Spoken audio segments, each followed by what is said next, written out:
Biroy hezkê têlî, Birahîm Paşayê pêşewa, Dilingê celaliyan, kirê celaliyan, Heskîzade Birahîm, biro, biroyê çargirçik.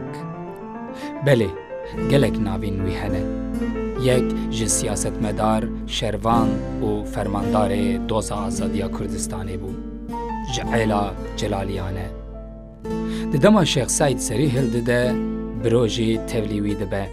Bi têkçûna serhildanê berê xwe de çiyayê agirî. Êlên Hesenan û Celaliyan ji bo serhildanê ji nû ve birêxistin dike. Di 28 kewçera 1927 de Kurd ji nû ve serhildanekê dikin ku xwîbûn jî alîkariyê didêke. Xwîbûn Ehsan Nûrî Paşa dişîne cem biro ji bo alîkarî û serokatiyê. Şervanên Kurd komara agiriyê dadmezrînin, Birahîm Paşa dibe serokwezîr. Lawên biroyê hezkê têlî, Emer, Dawit, İlhamî û birayên wî Ehmed û Eyyûb jî di nava şervanan dane. Şerên giran rû didin. İran, Yekîtiya Komara Sovyetê û Brîtanya jî li cem Tirkiyeyê cî digirin. Diya biro têlî xanima agiriyê, birayên wî, zarokên wî şehîd dikevin.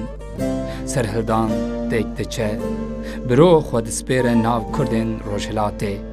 Li wêr bi alîkariya Kurdên Rojhilatê li devedora Makoyê sala 1931 de li dijî artêşa Îranê şerên gerîlayî û carna jî sengerî li dar dixin.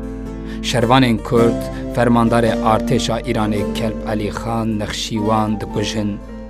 Ji Kurdan piranî sivîl, jin û zarokên xwe ji komkujiya Tirkiyeyê filitan dibûn û dixwestin xwe bispêrin Kurdên Rojhilatê. Gelek kes jiyana xwe ji dest didin. Li gel ferzendebek, biroy hezkê têlî jî şehîd dikeve.